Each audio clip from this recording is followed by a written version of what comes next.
balita, isinagawa kaninang umaga ang nationwide simultaneous earthquake drill na nilaukan ng iba't ibang mga sektor. Dito ipinakita kung ano ang dapat gawin sa oras na tumama ang pinangangambahang The Big One o ang lindol na posibleng umabot sa magnitude 7.2 na lindol. Kabilang narito ay kung papaano rirespondihan ang mga biktima ng pagyanig. Mula sa Campo Aguinaldo, alamin natin ang kabuang detalye ng balitang yan mula sa aming kasamang si Waywaya Magkalma live.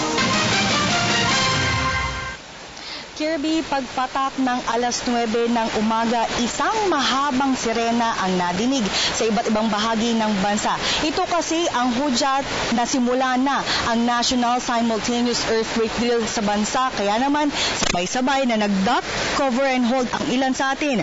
Matapos ang ilang minuto ay kaagad naman nagsagawa ng Incident Command Post ang National Disaster Risk Reduction and Management Council o NDRRMC dito sa Campo Aguinaldo sa AFP Grandstand. Ito kasi ang magsisilbing command post oras na maganap ang 7.2 magnitude na lindol sa Metro Manila. Kaagad naman na naitayo ang mga satellite communications ng AFP at PNP dahil inaasahan kasi na mawawala ng linya ng komunikasyon oras nga na tumama ang malakas na lindol sa ating bansa. Sumunod na senaryo naman ay nagsidatingan na ang ilang implikadong nagsagawa rin ng duck cover and hold dito sa Aguinaldo at nagtungo kaagad sila sa grandstand para nga ito kasi ang magsisilbing evacuation site na rin sa Metro Manila. Pagkatapos ay sunod-sunod naman ang pagdating ng mga ambulansya, fire trucks at iba pang assets gaya ng mga bulldozer para nga sa isasagawa nilang pag-response or pagresponde sa iba't ibang bahagi nga ng Metro Manila. Habang ang mga air assets naman ng Philippine Air Force ay nagsagawa din ng aerial assessment damage ng sa gayon ito'y magtutukoy kung saan talaga ang lubhang napinsala ng lindol. Ipinakita din sa drill kanina na kaagad naman nagsagawa ng emergency meeting ang NDRRMC Council. Ito'y upang alamin kung saan ang kailangan nilang tutukan matapos nga ang malakas na lindol na posibleng mangyari dito sa Metro Manila. At para naman kay DILG Secretary Mel Sarmiento na magandang mga ganitong klaseng drill ng sa gayon ay mas lalo pa nilang mahasa ang kanilang kakayahan at mapabilis pa ang kanilang pagresponde sa panahon ng kalamidad. Pero sa pangkalahatan ay naging matagumpay ang kanilang drill. Bukod dyan ay na-improve na din ang ilan sa mga bagay na kailangan nilang ayusin gaya ng iba pang komunikasyon. Ayon naman kay Undersecretary Alexander Pama, lahat kasi ay back to basic ang kakailanganin nilang gawin para makumpirma ang ilang posibleng maganap oras nga na magkaroon ng lindol. At narito ang bahagi ng panayam namin kay DILG Secretary Mel Sarmiento at Undersecretary Alexander Pama, ang Executive Director ng NDRRMC. Every year nag-i-improve po tayo at nag-i-invest din po ang gobyerno ng mga kagamitan na kailangan natin. Gaya ng helicopter kanina, nakakapag-provide po ng information sa atin.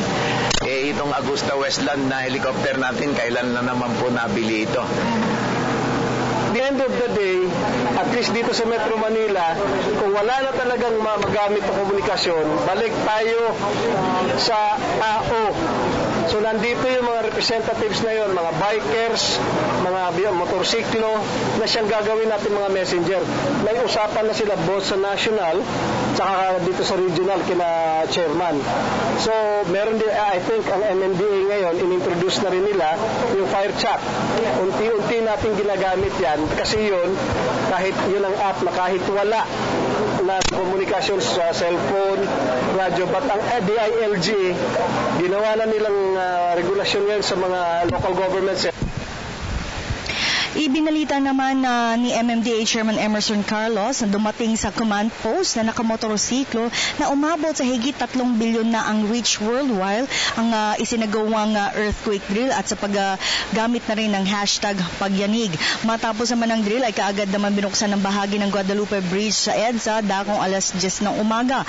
Pero ayon naman kay FIVOX Director Renato Solidum na oras na tumama na talaga ang lindol ay tiyak na magkakagulo at anya ay wala na rin mga sasakyan na makakadaan sa kahabaan ng EDSA. Ito kasi ang kanyang naging sagot sa mga kritiko na nag-traffic sa kaninang umaga sa EDSA dahil nga sa isinagawang earthquake drill. Pero anila, payo nga ng mga otoridad na ang bawat isa ay dapat ang individual ay malaman kung ano dapat ang gagawin, huwag magpanik, mag-duck, cover and hold. Oras nga na mangyari ito dahil dito sa mga gagawin natin ay may iwasan ang mga casualties. At para sa telebisyon ng bayan, ako si Waywaya Makati. Maraming salamat sa iyo, Waywaya.